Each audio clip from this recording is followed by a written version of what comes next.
अस्मत्सर्वगुरुभ्यो नमः। श्रीमते रामानुजाय नमः। श्रीशैलेशदयापात्रं श्रीभक्त्यादिगुणार्णवं यतीन्द्रप्रवणं वन्दे रम्यजामातरं मुनिं लक्ष्मीनाथसमारम्भां नाथयामुनमध्यमाम् अस्मदाचार्यपर्यन्तां वन्दे गुरुपरम्परां। कौडिन्यनरत्नभूतमूलं गङ्गासेवारतं वन्द्यं वैष्णवमसमर्वमेने सूर्यं नमं पावनं विद्वत्श्रीसुखदेवपादयुगलां भोजैकभोग्यं परं वन्दे श्रीपरमं पराङ्कुशगुरुं वेदान्ततत्त्वप्रदं श्रीमत्स्वकार्यपदपङ्कज लब्धदीक्षं गोपालदेशिकपदाम्बुजदत्तशिक्षं स्वयं बताइए था स्वयं श्रीभूतपट्टण यतीन्द्रमठाधिपाप्ता ज्येष्ठाश्रमं सठरिपं यतिराजमीडे श्रीवत्सवंशपदमाग्रिविश्वचन्द्रं श्रीजीयरार्यवलभद्रपदाधृङ्गं श्रीवेदमूर्तिमुरलीधरसूनुरत्नं श्रीमत्सुखं सुवरदं शरणं प्रपद्ये। लोकाचार्याय गुरवे गुणपादशशूनवे संसारभोगिसन्दष्ट जीवजीवातवे नमः। अखिलहेयप्रत्यनीककल्याणैकताना श्वेतरसमस्तवस्तुविलक्षणानन्तज्ञानानन्दैकस्वरूप परब्रह्म परमात्मा परमपुरुषोत्तम परमपुरुषोत्तम भक्तवांछाकल्पतरु तड़ज्विनंदक पीताम्बरधारी अखिल जगदुदय विवलय लीला श्री भूनीला नायक श्रीमन्नारायण भगवान के दिव्य श्री चरणारविंद में साष्टांग दंडवत करते हुए श्रीमद् वेद मार्ग प्रतिष्ठापनाचार्यो भय वेदांत प्रवर्तकाचार्य समदमादि गुणगण समलंकृता आशेत सीताधला पवित्र कृता कृतिमाला विभूषिता स्वाचार्य चरण श्री जीयर स्वामी जी के श्री चरणारविंद में साष्टांग दंडवत करते हुए यह किंचन भगवान के गुणानुवाद करने के लिए उद्यत हो रहा है। परात्पर निखिलेश पर ब्रह्म परमात्मा श्रीमन नारायण भगवान की निर्हेतु की कृपा से जीव को मानव शरीर प्राप्त होता है। जिस समय में जीव का मानव शरीर प्राप्त हुआ हो उस समय में जीवात्मा को बहुत कुछ जान लेना चाहिए। इसमें तत्वहित पुरुषार्थ को अवश्य जान लेना चाहिए। तत्वहित पुरुषार्थ को बताने के लिए साक्षात भगवान ने लोकाचार्य स्वामी जी का अवतार लेकर के रचना किए गए 18 ग्रंथों में से अर्थपंचक प्रपन्ना परिवार प्रमेय शेखर इनका कालक्षेप यहाँ पर संक्षेप में हो गया है। अब नवरत्न का कालक्षेप का चल रहा है। उसके प्रसंग में जीवात्मा के स्वरूप शोधन, शरीर का शोधन, शरीर संबंधियों का, संसारियों का, देवताओं का और भागवत के विषय में भी बताया गया है। अब आचार्य के विषय में बताते हैं। आचार्य जीवात्मा को भी उपकार करने वाले हैं, परमात्मा का भी उपकार करने वाले हैं। जीवात्मा का इष्ट वस्तु भगवान को दे देते हैं, भगवान का इष्ट वस्तु जीवात्मा को दे देते हैं। इस तरह के दोनों के उपकारक हैं आचार्य। आचार्य अपनी कृपा से जीवात्मा को शुद्ध करके सर्वेश्वर भगवान के श्री चरणारविंद में सेवा के लिए उपयुक्त बनाकर भगवान के चरणारविंद से संबंध करा देते हैं। भगवान के स्वरूप रूप गुण विविध को बता देने वाले होते हैं और स्वयं सेवा लेने वाले भी हैं, स्वामी हैं, महान उपकार करने वाले हैं। ऐसा आचार्य के विषय में स्मरण करना चाहिए। ऐसा मैंने कल के प्रसंग में बताया।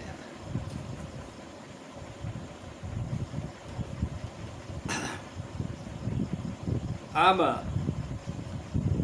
महालक्ष्मी के विषय में क्या स्मरण करेंगे, महालक्ष्मी को किस तरह से चिंतना करेंगे, तो बताते हैं अस्मत् अपराधान ईश्वर स्वातंत्रम च नाशयित्वा। लक्ष्मी भी दो काम करती है, हमारे अपराध नाश कर देती है और भगवान के स्वतंत्रता को भी नाश कर देती है।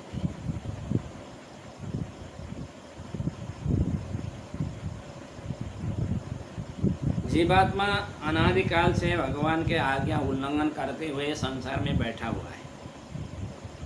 भगवान के आज्ञा उल्लंघन करते हुए संसार में बैठने के कारण जीवात्मा दोषी हो गया है।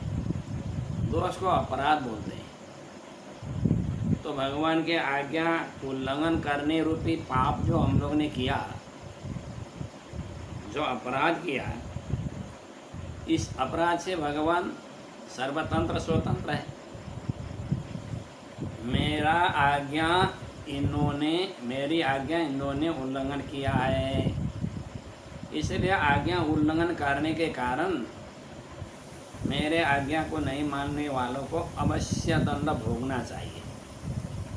ऐसा भगवान का स्वतंत्र जीवात्मा को दंड भोगाने के लिए उद्यत हो जाता है। तो भगवती लक्ष्मी क्या करती है, दोनों के जीवात्मा के अपराध को क्षमा करा देती है भगवान से, भगवान के स्वातंत्र्य को नाश करती है। तब भगवान जीवात्मा को शरण में लेते हैं। शरण में कोई जीवात्मा जा रहा है, जीवात्मा के द्वारा किया गया पूर्व पाप को देख करके भगवान क्रोधित हो जाते हैं, उसको शरण लेना नहीं चाहते। तो क्या करती है, माता होने के कारण जीवात्मा के थोड़े गुण को लेकर के उससे ज़्यादा अपने तरफ से, हम लोग यहाँ फुलपुटा बोलते हैं, चुपड़ी बातें बना करके भगवान को सुनाना, जीवात्मा के हित के लिए चुपड़ी बात बना करके भगवान को सुनाना, ऐसा करती है। जैसे मान लीजिए कोई लड़की पिता का कहा हुआ मानने वाले नहीं है, तो शाम को पिता आ जाएंगे तो पिता उसको दंड अवश्य देंगे। उन लोगों को दंड से बचाने के लिए माता क्या करती है, एक पुष्प को तोड़ने के लिए बोलती है। जब लड़का लड़की एक पुष्प को तोड़ करके लाएंगे तो और बाकी पुष्प स्वयं तोड़ लेती है और उसके द्वारा तोड़ा हुआ पुष्प को अलग रखती है और अपने द्वारा तोड़ा गया पुष्प से माला बना लेती है, गूँथ लेती है और उसके द्वारा तोड़ा गया जो पुष्प है ना, उस पुष्प को दोनों माला के जंड में लगा देती है। एक माला के जंड करने के लिए एक पुष्प लगाते हैं ना, उसको माला में सुमेरु बोलते हैं उसको। ऐसे सुमेरु जैसा एक पुष्प को लगा देती है और जब पिताजी गुस्से करने लगते हैं लड़के बच्चे के ऊपर में, तो ब्याह दे आप भी ऐसे बिना काम में गुस्सा करते रहते हैं और धीरे धीरे आ जाएगा ना रास्ता में। आज इतना काम कहीं करे किया उसने, क्या किया इसने, ये नालायक तो बहुत किया जी, बहुत कुछ किया। आज उसने पुष्प को तोड़ा, मैंने माला गूंथी, इतना काम तो करने लग गया ना। पुष्प की किसको पकड़ रही है माता, जो उसके द्वारा तोड़ा हुआ जो पुष्प है ना सुमेरु में लगाया है, उसको पकड़ रही है। उसने इस पुष्प को तोड़ करके लाया, मैंने माला गूंथ दिया, धीरे धीरे काम में आ जाएगा ना। ऐसे गुस्सा करना ठीक नहीं है, कहते हुए समझाती है। तो लड़के बच्चे बिगड़ जाने से, हित परक होने के कारण पिता में जो गुस्सा आ जाता है, क्रोध हो जाता है, उस क्रोध को माता जी इस तरह से समन करते हैं जिस तरह से, उसी तरह से भगवती लक्ष्मी भी क्या करती है, जीवात्मा के थोड़े गुण को देख करके ऐसे गुणी है वैसे गुणी का है ऐसा कह करके उसके गुण के बखान करना शुरू कर देते। अरे भगवान ना मैं ऐसे आपके चुपड़ी मीठी वाणी में आने वाला नहीं, मैं उसको दंड दूंगा। आप क्यों दंड देंगे, इसने पाप किया। पाप क्या है, दूसरे को मन से वचन से शरीर से कष्ट देना ही पाप है। अच्छा, किसी को मारना, किसी को कष्ट देना, उसी को पाप बोलते हैं। तो मारना पाप है? हाँ, मारना पाप है। तो पाप करने वालों को ये वैकुंठ नगरी में आने का अधिकार है कि नहीं? भगवान कहते नहीं है। तो फिर आप भी नहीं आ सकते। क्यों? आप भी संसार में जाते हैं तो मार करके आते हैं ना। रावण को किसने मारा? कंस को किसने मारा? हिरण्यकशिपु को किसने मारा? शिशुपाल को किसने मारा? तो ऐसे आप भी वहाँ जाते तो मार करके आते हैं। मारना ही पाप होता तो आपको भी नहीं आना चाहिए ना। आप भी उधर ही बैठ जाइए। मैं अकेले ही वैकुंठ में बैठती रहूँगी। कहती तो भगवान क्या कहते? अरे अब क्या करें, मैं तो असमंजस में पड़ गया। तो लक्ष्मी कहती है मैं जिसको रक्षा करने के लिए कहूँगी उसको आप रक्षा कीजिए, जिसको मैं रक्षा करने के लिए नहीं कहूँगी उसको मत कीजिए। ऐसा करने से आपका वेद शास्त्र का आज्ञा भी जैसे कि तैसे ही बनी रहेगी और आपका क्षमा करुणा आदि गुण भी जैसे कि तैसे ही बने रहेंगे। मेरे पुरस्कार से जो आता है उसको आप स्वीकार कीजिए। तो भगवान ने कहा ठीक है, आप जिन जिन को पुरस्कार करेंगे उनको मैं पुरस्कार रक्षा करूँगा। भगवान ने ऐसा कहा है। इसलिए भगवती लक्ष्मी क्या करती है? जीवात्मा के अपराध को भगवान के स्वातंत्र को नाश कर देती है।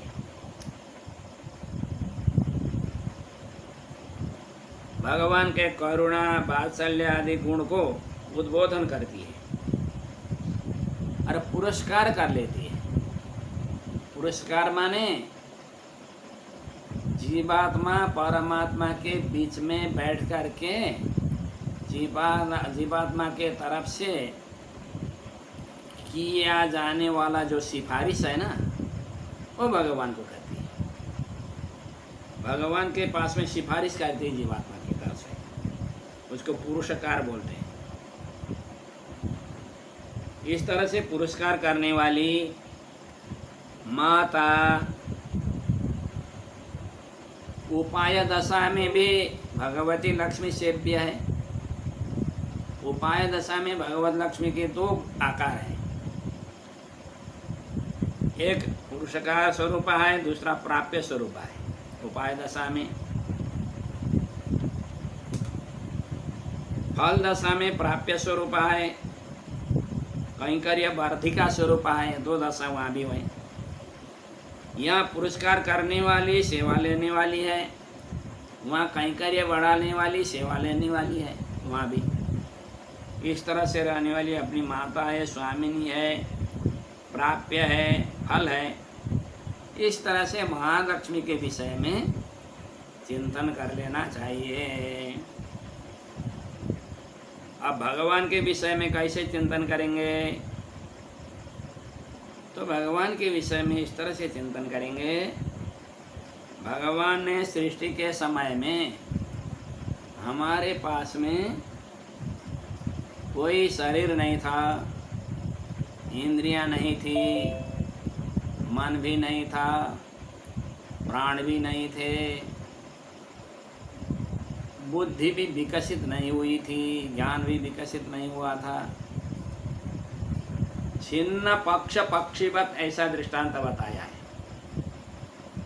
जैसे पक्षी के पंख दोनों काट देने के बाद में वो पक्षी कुछ नहीं कर सकता, चल नहीं सकता, इस तरह से कुछ नहीं कर सकता। उसी तरह से शरीर इंद्रियां नहीं होने कारण जीवात्मा संसार के भोगने के लिए भी उपयुक्त नहीं था, मोक्ष प्राप्ति के लिए भी उपयुक्त नहीं था। पंख से रहित पक्षी के जैसे तड़पता हुआ बिलखता हुआ रहने वाले जीवात्मा को भोग मोक्ष के उपयुक्त शरीर दे दिया भगवान ने सृष्टि के समय में। शरीर दे दिया, इंद्रियां दी, अंतर्यामी होकर के स्वयं भीतर जा कर के बैठ गए। फिर तत्सृष्ट्वा तदेवानुप्राविशत् तदनुप्रविश्य सत्सचित्सावभत, ऐसा उपनिषद का कहना है। जगत को सृष्टि करके उसी के भीतर में भगवान घुस गए, और भीतर में घुसने के बाद में, भीतर में प्रवेश करके रहने के बाद में, बाहर के जिस तरह के आकार प्रकार वाला है उसी तरह के आकार प्रकार वाले भी भगवान बनते हैं। कभी नाश नहीं होने वाले भगवान परिणामी देह के रूप से देखे जाने वाले बन गए। इस तरह से अंतर्यामी होकर के भीतर बढ़ जाते हैं, सत्ता को भी रक्षा कर लेते हैं भगवान। अद्वेष आभिमुख्य आदि जो संपत्तियां हैं जीवात्मा के पास में जो नहीं थे उसको प्रकट कर देते हैं। अद्वेष उत्पत्ति कर लेते हैं, आभिमुख्य आदि कर लेते हैं। जीवात्मा के जितने भी गुण हैं वो गुण को भगवान प्रकाशित कर देते हैं। जीवात्मा के पास में अमानित्वम, अदम्यत्वम आदि जीवात्मा के गुण भगवान गीताचार्य ने गीता में बताया है। अमानित्व होना, अदम्य होना, मात्सर्य शून्य होना इत्यादि गुण बहुत हैं जीवात्मा के। एक गुण को भी भगवान प्रकट करा देते हैं। इस तरह से अद्वेष बना करके, आभिमुख्य बना करके, अमानित्व आदि गुण को भी प्रकट करा करके सदाचार्य के साथ में पहुंचा देते हैं भगवान। सदाचार्य के साथ में पहुंचा करके फिर मामा मानव दुष्टम मनो नाशितवान प्रीत्या प्रणमन मन एव दत्तवान, इस तरह से भगवान षटकोप सूरी भी बताते हैं। भगवान ने मेरे दुष्ट मन को नाश कर दिया और प्रेम से भगवान की शरणागति करने वाला मन दे दिया, ऐसा बताते हैं। इस तरह के मन को बना करके सदाचार्य के सन्निधि में पहुंचा करके आत्मा सर्वापराधन स्मर्शयित्वा, अनादिकाल से जीवात्मा के द्वारा किए गए जितने भी अपराध है ना, जितने भी पाप पुण्य हैं, संपूर्ण भगवान क्षमा कर देते हैं।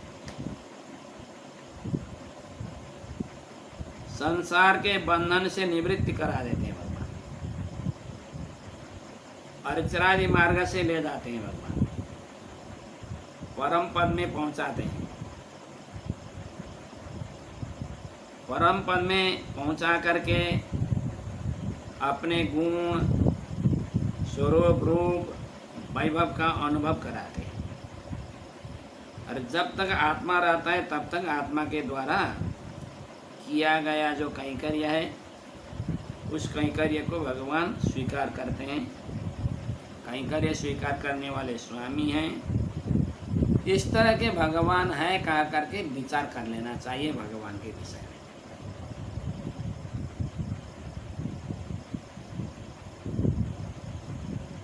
भगवान जीवात्मा को जो शरीर देते हैं ना,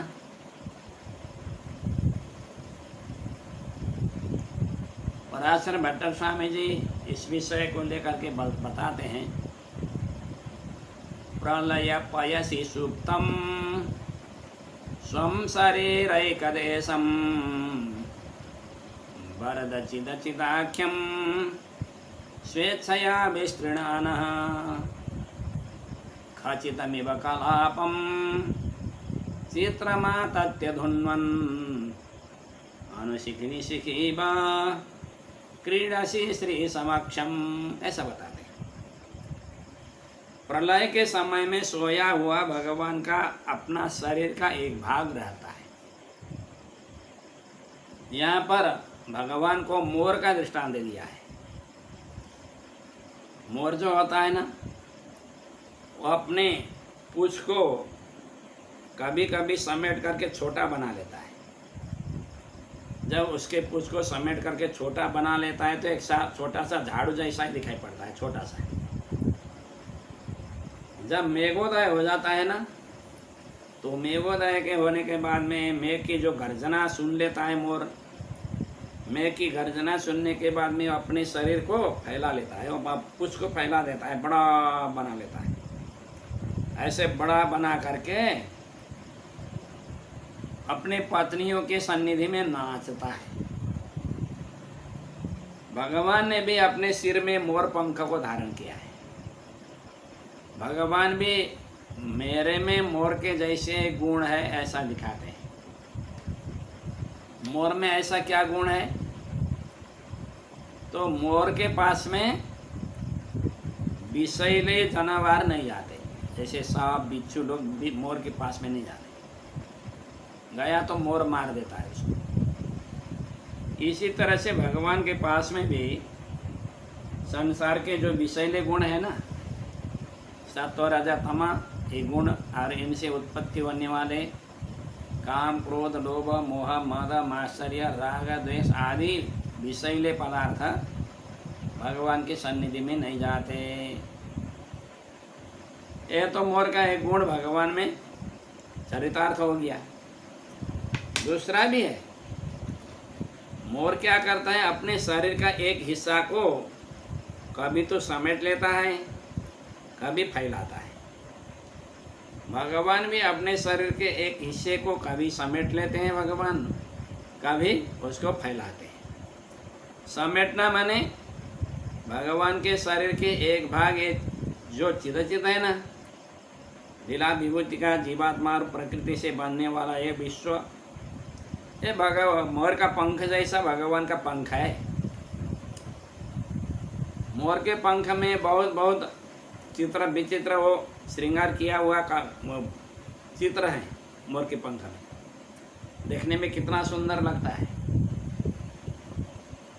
भगवान भी लीला विभूति को जब सृष्टि करते हैं तो यहाँ भी विचित्र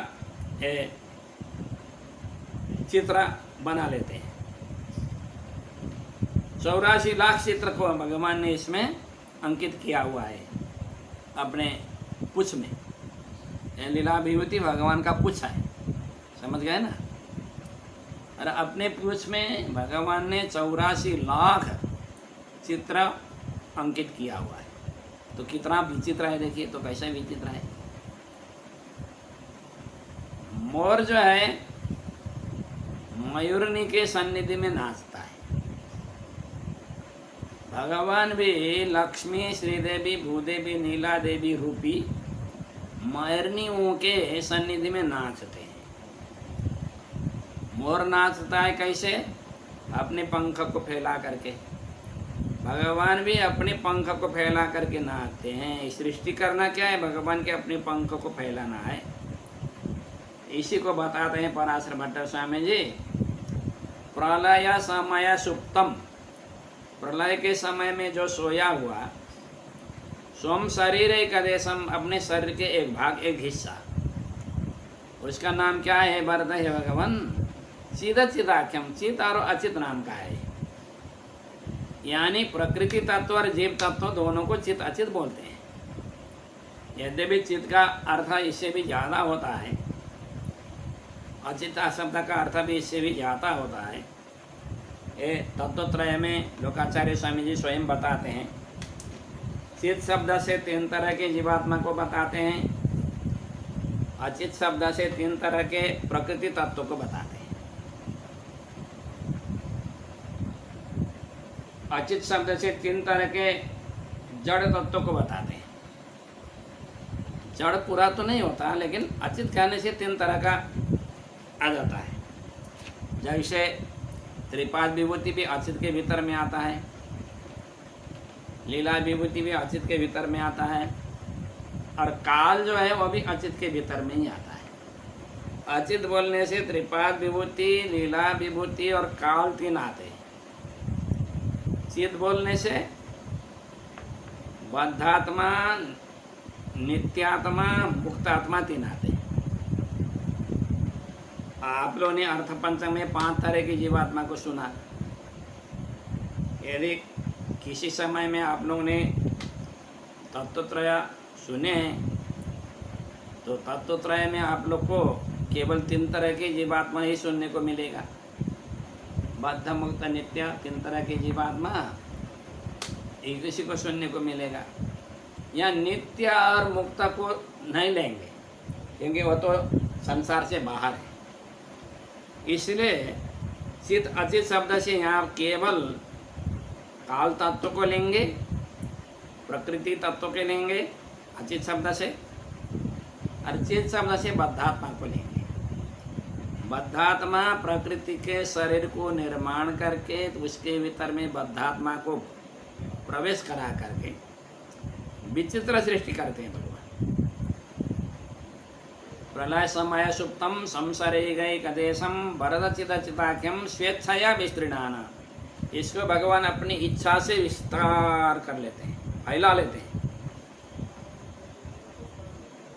खचितमिव कलापम, इसमें अनेक तरह के चित्र चित्र इसमें अंकित करते हैं भगवान। और इसको थोड़ा हिलाते हुए, मर जब नाता है तो पंख को हिलाते हुए नाता है ना, भगवान भी इसको हिलाते हुए नाचते हैं। अनु सीखी नहीं सीखी बात, जिस तरह से मयूरनियों के सन्निधि में मोर नाचता है, उसी तरह से भगवान भी अपने श्रीदेवी, भूदेवी, नीला देवी रूपी मयूरनियों के सन्निधि में ये अपने पुष्प भाग लीला विभूति को फैला करके सृष्टि करके नाचना माने उनके साथ में क्रीड़ा करते हैं भगवान। इसलिए मोर का और भगवान का मिलने वाला बहुत धर्म है। इसलिए भगवान मोर जैसे धर्म वाले हैं, और अपने मित्र होने के समान धर्म होने के कारण भगवान अपने सिर में मोर के पंख को धारण करते हैं। भगवान सुखदेव जी ने भी भगवान को मोर के पंख धारण किए हुए के रूप में ही चित्रित किया है। भगवान सुखदेव जी बताते हैं, बर्हापीडम नटवर वपुः कर्णयो कर्णिकारम बिभ्रतवासः कनककपिशं वैजयन्तीं च मालां रन्ध्रान् वेणोः अधरसुधया पूरयन् गोपवृन्दैः वृन्दारण्यं सुभद्रमणं प्राविशत गीतकीर्तिः। ऐसा बताते ना। बर्हापीडम पहले बताते हैं। बर्हा बने मोर के पंख से बना हुआ जो मुकुट है, उस मुकुट को धारण करना है। तो भगवान ये सृष्टि क्यों करते हैं, तो बताते हैं सृष्टि करने का भगवान का दो अभिप्राय है। एक तो भगवान को लीला रस अनुभव करना है, सृष्टि के द्वारा भगवान लीला रस को अनुभव करते हैं। दूसरा जीवात्मा को शरीर दे करके पुरुषार्थ प्राप्ति का साधन और प्रशस्त करके जीवात्मा को मोक्ष देना चाहते हैं। जीवात्माओं को मोक्ष दिलाने के लिए, मोक्षोपयोगी उपासना करने का लिए उपयुक्त शरीर देते हैं। एक प्रयोजन तो ये है जीवात्मा का रक्षा करना, जीवात्मा को मोक्ष प्रदान आदि लीला करना एक प्रयोजन है। दूसरा प्रयोजन भगवान का स्वयं क्रीड़ा करना है, लीला रस का अनुभव करना है। इसके लिए भगवान सृष्टि करके जीवात्मा को शरीर इत्यादि देते हैं, और अंतर्यामी बन करके स्वयं भीतर बैठ जाते हैं, जिसके विषय में उपनिषद बताती है, हंताहमिमास्तिस्रो देवता अनेन जीवेन आत्मनानुप्रविश्य नाम रूपे व्याकरमाणि। ऐसा बताते हैं। ये तीन देवताओं को, तीन देवता माने पृथ्वी जल तेज, इनको त्रिविधकरण करके शरीर बना करके जीवात्मा के अंतर्यामी बनता हुआ स्वयं इसके भीतर में प्रवेश करूँगा, और नाम और रूप से उपयुक्त बना लूँगा। रूप माने आकार, शरीर,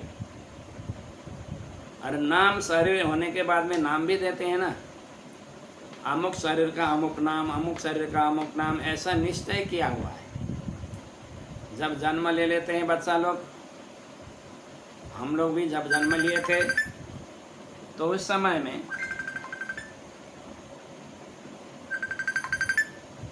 में भगवान उस समय में भगवान क्या करते हैं, जीवात्मा को शरीर प्रदान करते हैं। शरीर होने के बाद में फिर नाम रखने का विधान बताते हैं। जन्म लेने के बाद में 11वें दिन में अथवा कहीं कहीं 12वें दिन में नाम रखा जाता है। ये नाम रखा जाता है। तो इस तरह से भगवान के द्वारा कहा हुआ होने से ही शरीर होने के बाद में नाम रखा जाता है। नाम रूपे, नाम मने नाम, रूपे मने शरीर इत्यादि को मैं विस्तृत करूँगा। प्रकृति मने पृथ्वी, जल, तेज, ये 3 को ही बताया है यहाँ पर, लेकिन एक उपलक्षण से पंच महाभूतों को ही लेना चाहिए। पृथ्वी, जल, तेज, वायु, आकाश इत्यादि महाभूतों को भगवान पंचीकरण करके सब ब्रह्मांड रूपी बड़ा घर निर्माण करके जीवात्मा को भगवान शरीर इंद्रिया दे करके उनके भीतर में प्रवेश करके अब बस जीवात्मा के द्वारा इन शरीर को चलाते हैं भगवान। ऐसा काम करने वाले भी भगवान ही हैं। अंतर्यामी बन करके भीतर बैठ करके सबका रक्षा कर लेते हैं।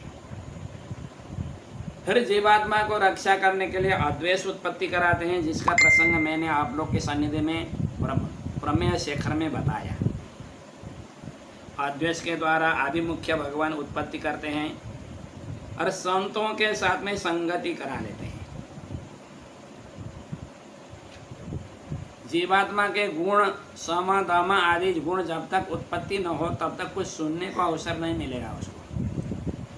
आत्मगुण में सबसे प्रधान सम दम ये 2 हैं, ऐसा लोकाचार्य स्वामी जी स्वयं बताते हैं श्रीवचन भूषण आदि ग्रंथ में। आत्मगुणेषु प्रधानम समो दमः, ऐसा बताते हैं। आत्मगुण में प्रधान सम दम है।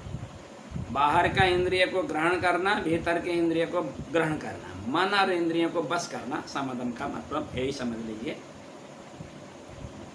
उसके बाद में आचार्य के सन्निधि में पहुंचाते हैं भगवान। हम लोग स्वयं आचार्य के सन्निधि में गए नहीं, भगवान ही हम लोग को आचार्य के सन्निधि में पहुंचाते हैं। इस विषय को भगवान कृष्णा ने उद्धव के सन्निधि में बताया। उद्धव जी, आप दूसरे सब उपाय को छोड़ दीजिए, आप संपूर्ण हिसाब से मेरे शरण में आ जाइए। सब तरह से मेरे शरण में आप आ जाएंगे तो मैं आपको रक्षा करूंगा, ऐसा बताया। तो उद्धव जी प्रश्न करते हैं, ये शरणागति जो जीवात्मा के तरफ से हो रहा है, ये शरणागति आपने कराया या जीवात्मा ने किया? इस विषय में मुझे संदेह है। शरणागति स्वयं आप कराते हैं या जीवात्मा स्वयं कर लेता है? तो भगवान ने बताया जी शरणागति जो है ना, मेरे द्वारा कराने से ही जीवात्मा ने किया है। शरणागति कराने वाला मैं हूँ, बता क्या करें भगवान वहाँ पर लंबा सा दृष्टांत बताते हैं।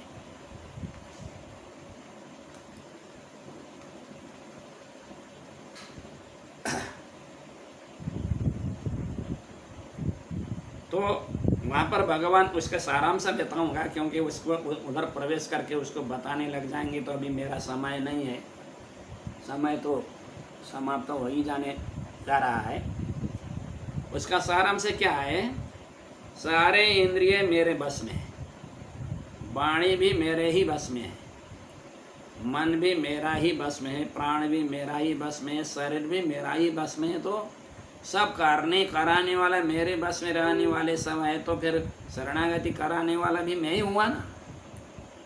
मैं ही शरणागति करा लेता हूँ। उसके भीतर में बैठ कर के उनके भीतर में बैठ कर के उनके मन को शुद्ध बना करके शरणागति कराने वाला भी मैं हूँ, ऐसा भगवान बताते हैं। इस तरह से आचार्य के सन्निधि में पहुँचाकर शरणागति भी स्वयं भगवान करा लेते हैं।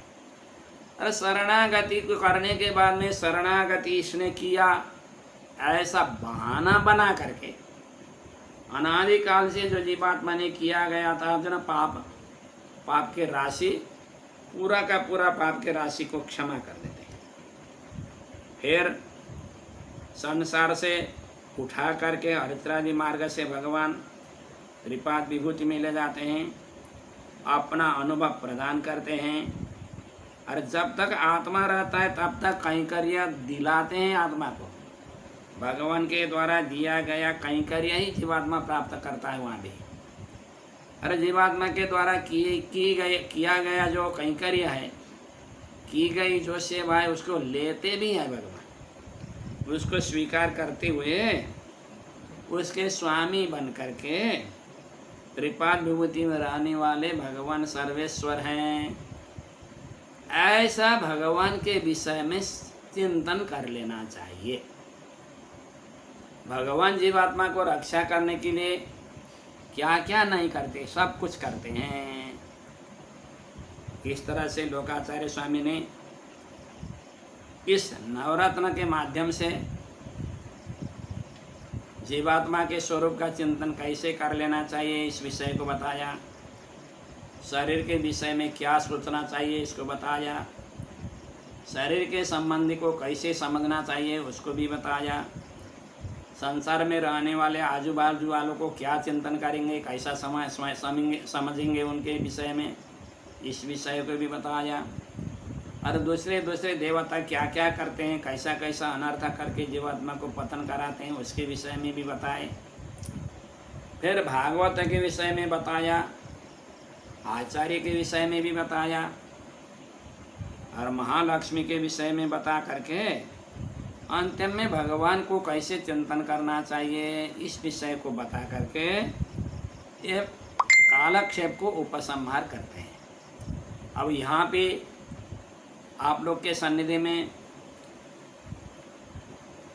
लगभग हो गया होगा 25 दिन से ऊपर ही हो गया होगा, दिन तो गिना नहीं है। आप लोग के सन्निधि में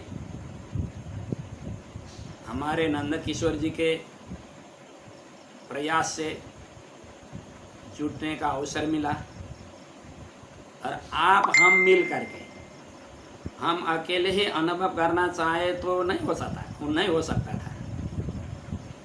आप लोग ने अनुभव करने का अवसर प्रदान किया, इसलिए हम आप मिल करके अर्थ पंचक का जो यहाँ पर अनुसंधान हुआ, उसके बाद में प्रपन्न परित्राण का अनुसंधान हुआ, प्रमेय शेखर का अनुसंधान हुआ, और नवरत्न का भी अनुसंधान हुआ। ये भगवान के कृपा से जब भी संसार में अच्छा काम होता है ना, कुछ अच्छा काम हो रहा हो तो उसमें भगवान का ही कृपा समझ लेना चाहिए। भगवान ऐसे अवसर प्रदान नहीं करते तो इतना अच्छा स्वरूप के अनुसंधान के अनुकूल हमारे पूर्वाचार्यों ने जिस तरह से जीवात्मा को मोक्ष के लिए विषय बताया, उस तरह का अनुभव नहीं हो पाता था। उस अनुभव को यहाँ जो कुछ हुआ, अब इसमें अच्छा विषय जो आप लोग को सुनने को मिला हो, वो हमारे आचार्य के कृपा से मिला है।